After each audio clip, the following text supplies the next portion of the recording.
This week, I moved into a new house. The house itself is lovely, with 2 stories, 3 bedrooms, 2 baths, a fenced-in backyard, and a big kitchen. The tree in the front yard is tall and strong and does a fine job of blocking my living room windows from the street. The water pressure is fabulous, the closets are large, and the wood floors are new. The only problem I've had so far is that my neighbors are rather loud.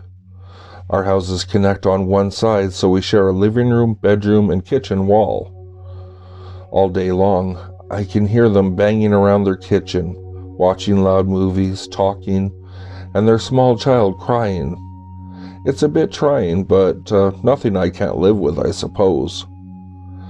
Now to get directly to the thing that really concerns me. It started when I was in the shower this morning. I usually like to have music playing while I shower, but today I decided that I'd rather just enjoy the silence. The activity was fairly uneventful until, as I was in the middle of washing my hair, I heard my neighbors talking from the other side of the wall. I couldn't make out what they were saying, but it sounded strange. It seemed that they were mumbling something, whispering and occasionally laughing quietly. But I couldn't figure out how I could hear them if they were evidently speaking quietly. I thought that they must be standing absurdly close to their side of the wall in order to be so audible in the midst of my shower. I didn't think too much of this incident until I was leaving for work an hour later. As I started to open my car door, I turned back to the house, feeling like I'd forgotten something. As I looked up at my bedroom window, I realized that the neighbor's house shares a wall on the opposite side of the house from the bathroom. On the other side of the bathroom lies my bedroom closet.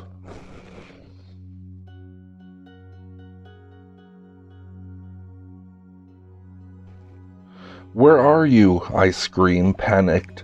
I run through the abandoned farm. I can't find her, not in the old house. Not in the barn. I run into the empty field, heart racing.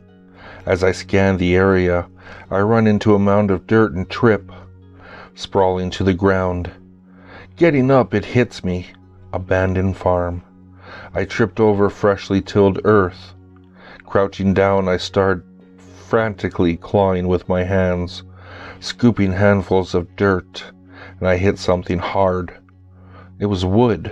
"Are you in there?" I cry, pressing my ear to the wood. I hear muffled cries. I start digging again, but realize it's taking too long. Looking around, I see a garden shed. I sprint to it, ripping the door open. I see a shovel, still caked in dirt. Probably the same one that the bastard buried her with. I grab it. Running back, I started digging with purpose. Soon the wooden box is exposed. I toss the shovel and rip open the crate. She stares back at me, eyes wide, bound, gagged, but still alive. I sigh with relief. Thank God. I reach into my bag, pulling out my rag and chloroform. I crouch down, placing it over her face. She struggles, faints. I toss her over my shoulder. "Oh, hell," my brother says as I walk back to the truck with a smirk. "You found her." "Yep, you almost had me though," I laughed. "All right, my turn." "Where did you put her?" I gesture to the creek area. "Somewhere over there. Drowning's an issue though." "Jerk," he says, running off. I smile, watching him go. I love adult hide and seek.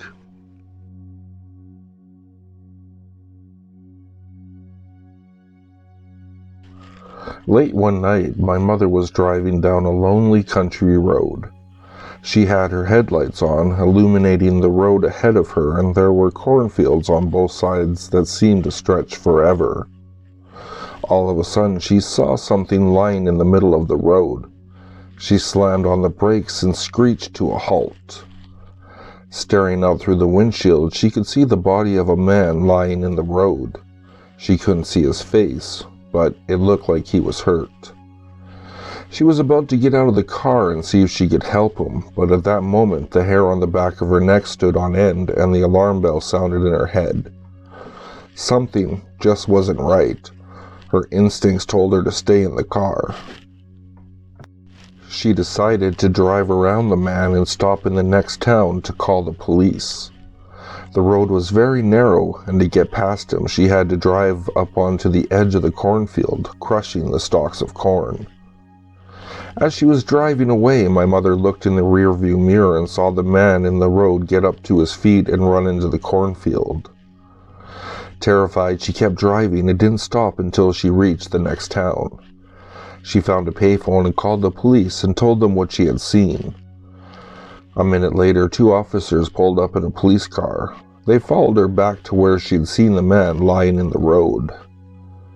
When they got to the spot, the man was gone. My mother sat in her car with the doors locked, nervously watching the cornfields while the police officers searched the area. In the crushed corn stalks by the side of the road, they found the dead bodies of 2 men. It turned out that then they had been run over when my mother drove up on the cornfield to avoid the man in the middle of the road. She had unknowingly crushed his accomplices.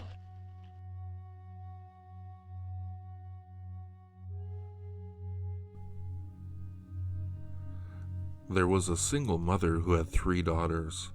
The youngest daughter was diagnosed with an inoperable brain tumor. The doctors broke the bad news to her mother. They told the poor woman that her daughter had only 3 months to live. The family were devastated by the horrible news. The mother decided to have a family photo taken while her youngest daughter was still alive.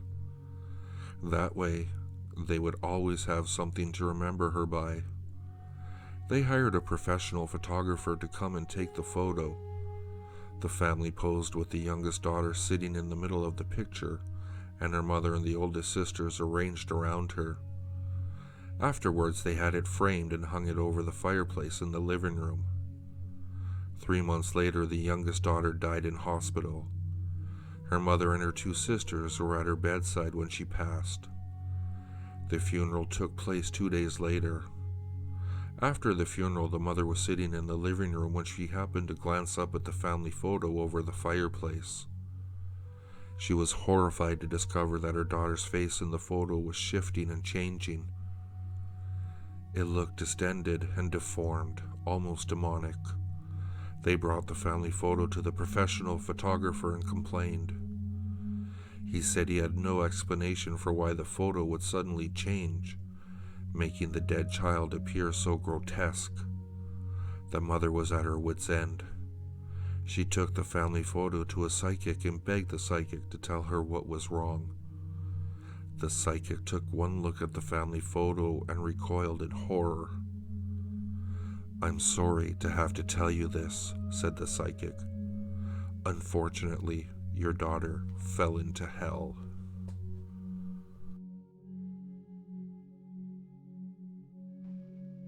The doctor pulled the stethoscope ear tips out and hung the device around his neck.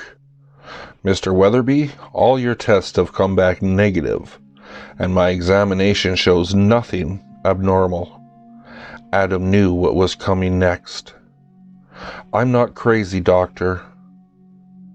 I'm sorry, but there is no physical reason for why you occasionally lose control of your hands. A psychologist can help. I don't need therapy, I need answers. They seem to have a life all their own. I can't hold a job. I'm under investigation for assault. I almost killed my neighbor. This can't go on. I'll try anything at this point." After 2 weeks on a new medication, Adam saw no progress and grew increasingly depressed. He was convinced that despite what the doctor said, it was not a psychological problem. That night, a frustrated and angry Adam sat in a chair and drank bourbon. Drunk and hopeless, he stumbled into the garage and slowly started the table saw. Then, he lowered his wrists toward the screaming blade. Detective Armstrong entered the garage, where several uniformed officers stood over the blood-soaked body. "So, what do we got?" he asked, taking in the blood-splattered scene. This is a weird one, Detective. Well, how so? Take a look at the body. He apparently chopped off his hands with a table saw and bled to death. Armstrong knelt down.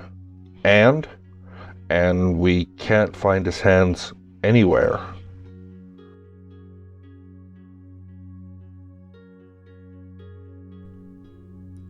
There were 3 boys in a certain school who were always causing trouble. One day the 3 friends were hanging out in the hallway at lunchtime. They saw a girl go into the school bathroom and decided to play a trick on her. They locked the bathroom door and stood outside waiting to see what would happen.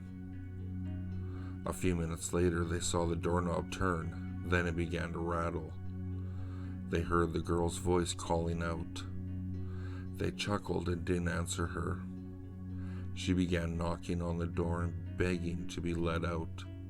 They just stood there, laughing and teasing her as she pounded on the door. After a minute or two, the girl started crying and screaming at them to unlock the door. The 3 boys felt guilty and decided to let her out before they got in trouble. One boy unlocked the door and waited, but the girl didn't open it. "It's open," he shouted, but there was no answer. The boys opened the door and looked inside. The bathroom was completely empty. They checked all the stalls and called out the girl's name, but there was no response. There were no windows in the bathroom, and the only way out was the door. By this time, the 3 boys were very creeped out. They ran out of the bathroom and down the hallway. They found the girl standing outside the front door of the school talking to a teacher. When they demanded to know how she got out of the bathroom, she was puzzled. "But I didn't go to the bathroom today," she said.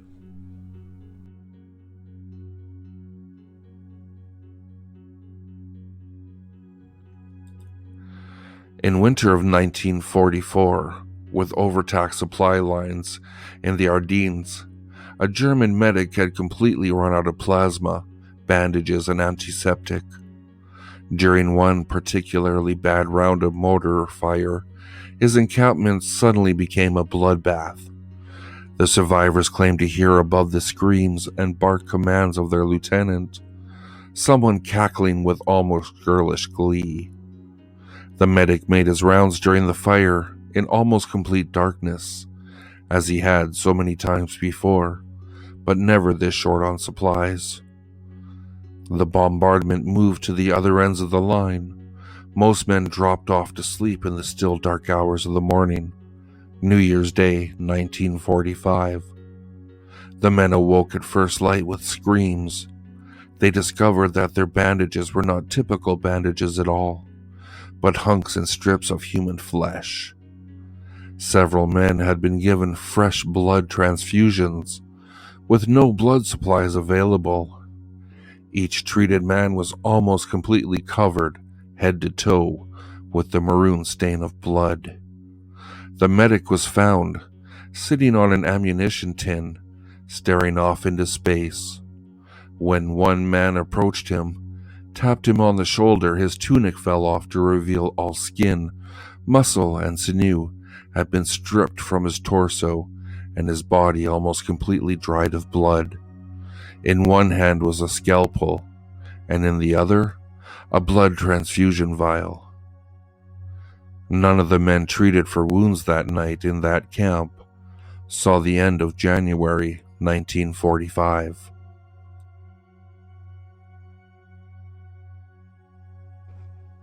Hello there.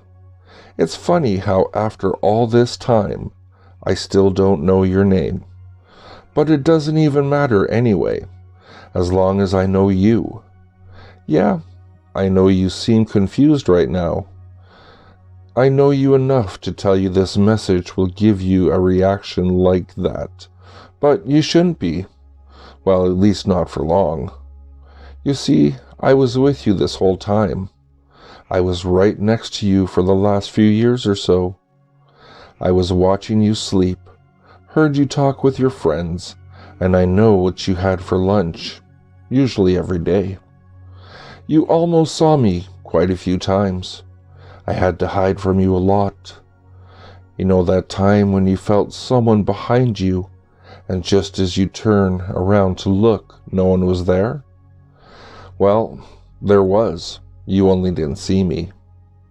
As I was watching you, I realized that you're actually a good person, and I grew quite fond of you. And for the last few days, I was trying to find a way to talk to you, but I knew you would be afraid when you hear my voice, just like last time. Instead, I got a better idea. I saw you using this device quite a lot, and I saw you like to visit a website like this. So I wrote this message to you, hoping you would read it one day. Now that you are reading it, I told you what I wanted to tell you. I think now you are prepared enough to see me. We can finally be friends. I will show you my face tonight.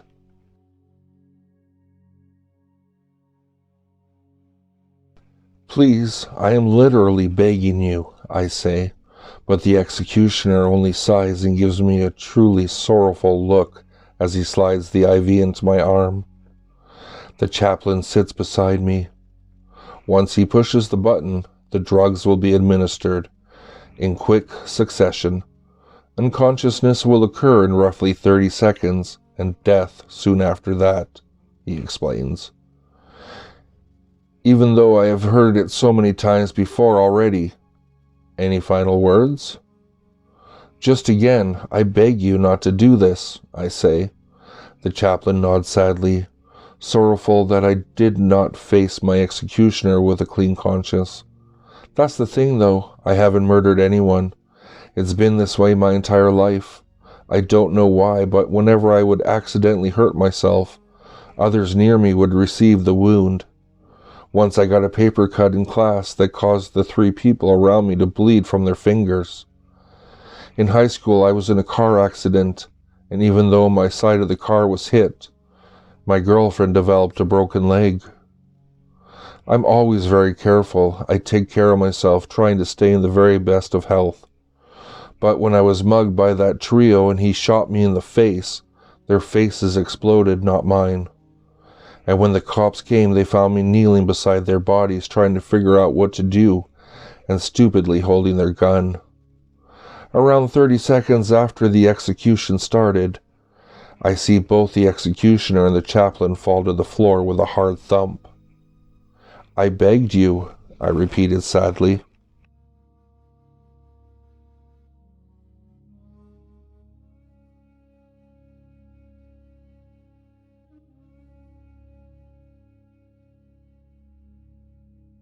Thank you guys so much for listening. If you enjoyed what you heard, please be sure to like, share, and subscribe to the channel.